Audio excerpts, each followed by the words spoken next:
it's Kimberly Tyson, and I'm so excited to be bringing this week's podcast to you because I have my niece, Haley Tucker, with me. Hi! She's going to help me today, and this is Granger, if you haven't wondered. He's, Haley's babysitting him for a little while, so we've been having great fun with Granger too. So today, I thought what I'd do, since Haley's going to help me with this, we're just going to go through some health hacks that you can do at home starting today. And you're going to learn a little bit, some fun facts, which are, I always find fun facts about the body and health interesting. You may not, but you're going to hear them today anyway. So, okay, Haley, is there any hack that you'd like to hear about or something you'd like to hear about? You know, I know you've been listening to a lot of podcasts and have a lot of things that you've been wanting to share, so just what's kind of your favorite right now? Oh, okay. That's hard to say, but the most recent one, I was actually listening to it this morning, was about your breathing. And this is something that I learned 5 years ago, and I actually talked to my dentist about it because they're finding that children that don't have proper, like, deviated septums or jaw configurations, they don't breathe right. They don't breathe through their nose. And this is causing ADD, ADHD, and autism. And when those are corrected in children and adults, then the autism and ADD in more than 80% of these children, and it was a study that went 70 years following children to adults, 11,000 people, it disappears. 80% of it disappears, which is huge. And then you don't have to give them these horrific drugs. So that's what I learned this morning. Very cool. Yeah. And I also learned that there's a field of study called rhinology. Well, what's that? Funny you ask, since I've just been watching all this. It's the study of your nose and your breathing. And one of the things is you should not hear yourself or hear others breathe. It should always be very quiet, even when you're taking deep breaths. And always through your nose. Always. Okay. This gentleman that I heard today was talking about athletes. The ones that are really high performance, they all breathe through their nose. And you don't need taking as much water because you're taking it out of the atmosphere.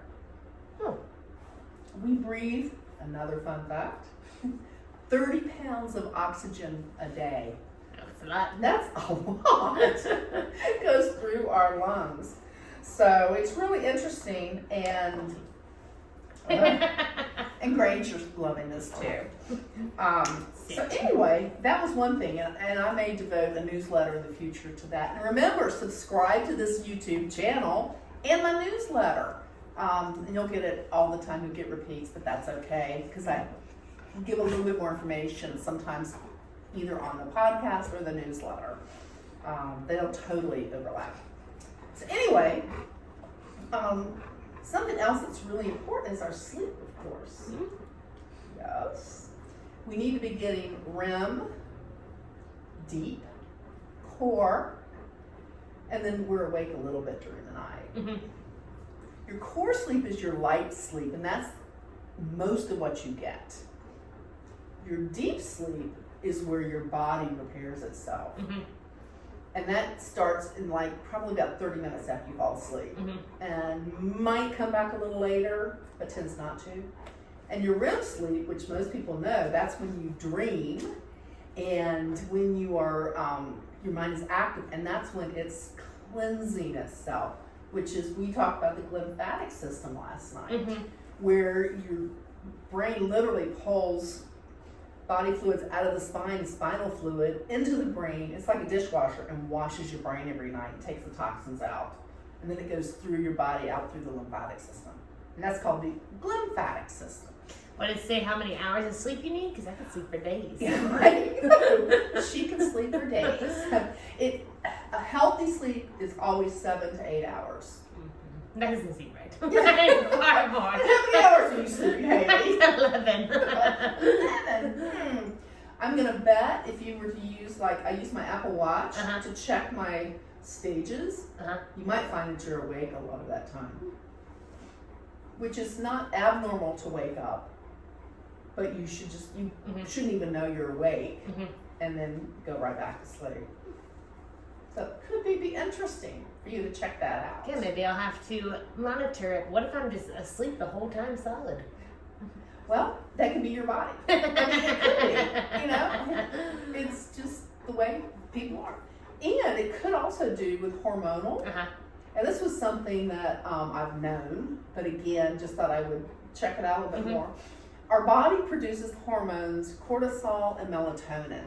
And their biggest, well, cortisol is also in your fight or flight, but it's one of its major roles is your circadian rhythms. So your melatonin puts you to sleep. Your body produces it. And I know people take melatonin supplements. That's not really as good for you as taking something, hello, Granger, that will help your body create it naturally, which is what we do. And then the cortisol is your waking hormone. So for you to actually wake up and have your body start functioning properly, cortisol needs to do its job. And so it could be you have an imbalance there. Just a thought. And then you were saying something about cortisol this morning, right? About like waking up and coffee. Yes, that was. She read my mind. I heard a really great little podcast with Love Gary Brecka. And in fact, some of the information I got today was, I'll be sharing this from Gary. And then also Diary of a CEO. He has great guests on there. And anyway, he was talking yesterday about coffee and caffeine. That caffeine is so good for you in so many ways with our heart health, circulatory, immune, and it's because it's very high in polyphenols, which are antioxidants that help produce antioxidants in the body. And it was interesting that he was talking about don't drink coffee until you've been up an hour to 90 minutes. And the reason you don't do that is so your cortisol can naturally do its job and wake you up and keep your circadian rhythms going. So coffee's great, he said. In fact, it's wonderful for you. 1 to 3 cups a day max. Stop drinking after 2 o'clock. Our little cover here. And he also said don't buy any coffee from Brazil, which I thought was interesting. And it has to do with the way the pesticides they use and the way that it's processed. I guess much like I spoke about seed oils a few weeks ago, you don't want seed oils, and one of the big reasons is because of the way they are processed and the chemicals that are used in it. So interesting, but that's a little hack about caffeine also, that it's really good for you. So have your cup of joe in the morning, but after you've been up an hour to 90 minutes. Let's see, what else? We're covering some ground here. I know, you're talking, I think, too, about your morning routine with grounding, which I think I've kind of heard, but you explained it more in depth earlier. Yeah, this is one of the things I picked up from Gary Brecka. And it also goes back to your breathing too. Part of my morning routine, now I have to admit, living in Virginia, we have had like single digit days and in the teens a lot this winter. So I have not been grounding because you have to do it outside. You go outside in the sand and the grass or gravel. Gravel's a little hard because I had to do it there this morning. But barefoot, because the earth is a magnet and our bodies need that. We're made to be in this magnetic field. And so when you do that for about 5 minutes in the morning, it helps your body kind of reprogram. Like, well, you sit.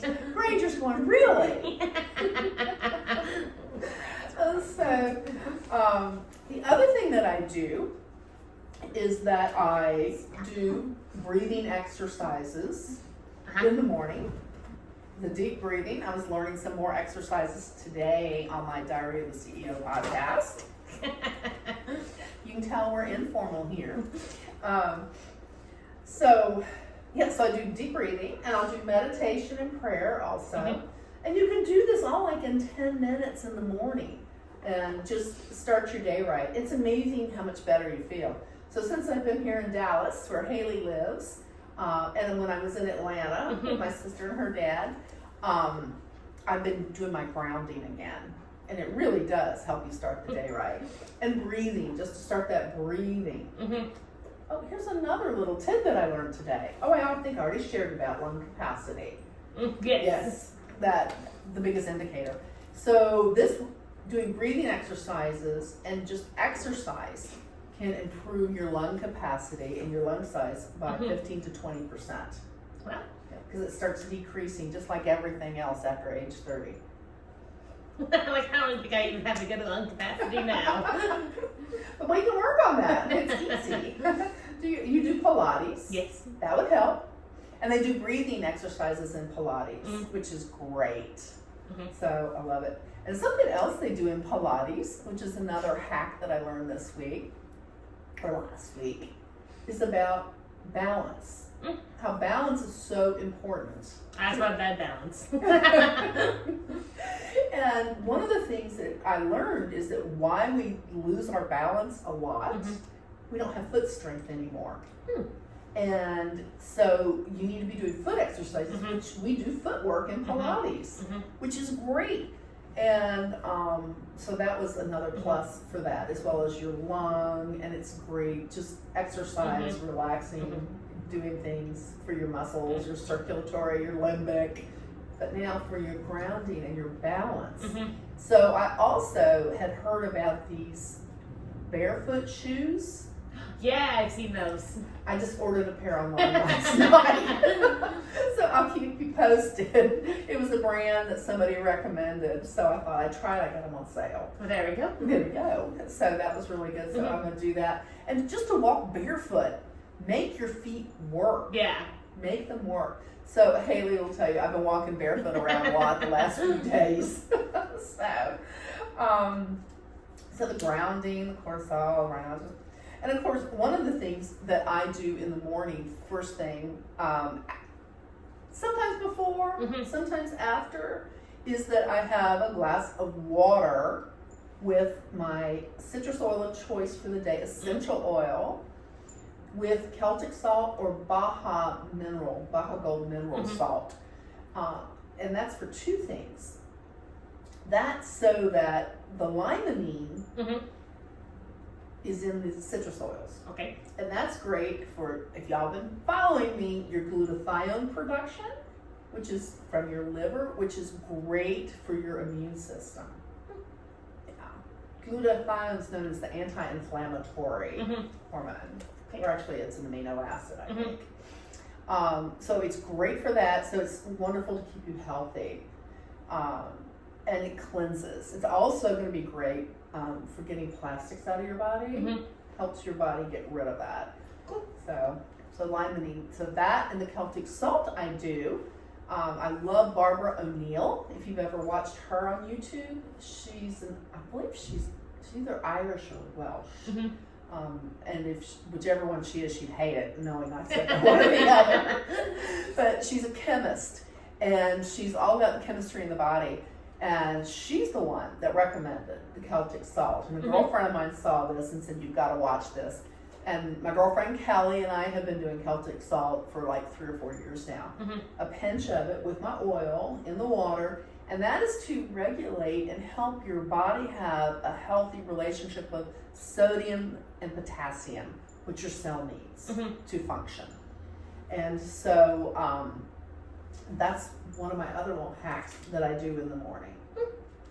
And the last little hack that I'll tell you about that I heard again this morning is that if you hum 4 times a day for 10 minutes, just hum. Whatever you want to hum. And it helps with your breathing, helps with relaxation. It makes you breathe through your nose. And that there are people that are saying it has helped them dramatically with their health because it's helped them learn how to breathe right again. But if you do it, that's, helps you do it during the day. Oh, and the last thing is about standing, of course, and we talked about balance. I learned that if you get up, stand, and just walk for a minute, that is just as good for you if you go on a 30-minute walk. Wow. Brisk walk. Mhm. Just to get up every hour on the hour, which I need to get better at. The Apple Watch does it every hour, right? Yes. Mhm. Mine goes off and I go, dismiss. But then sometimes I do get up and do it. Now Yeah. that the weather's turning again in Virginia, I can go outside and walk our decks, which will be really nice. So we covered a lot. A lot in a short time. A lot in a short time we tried to do so we don't lose you out there. But anything else you can think of, Haley? Say if there's any top oil you should be taking at this part of the year, what would you say? I know you've said a few different ones, but Well, citrus oils are great for you because of the limonene. okay. And linalool also does help, and that comes from your lavender and your magnolias. And you can diffuse them, or a lot you can take internally too. Okay. Yeah, cool. So they're all really good. Good for you. So, okay. Well, I guess this is the end of our podcast today. I hope you learned a little something, got a little hack note out of it. Yeah. And I'll see you next week. Hugs and hell. Bye. Bye.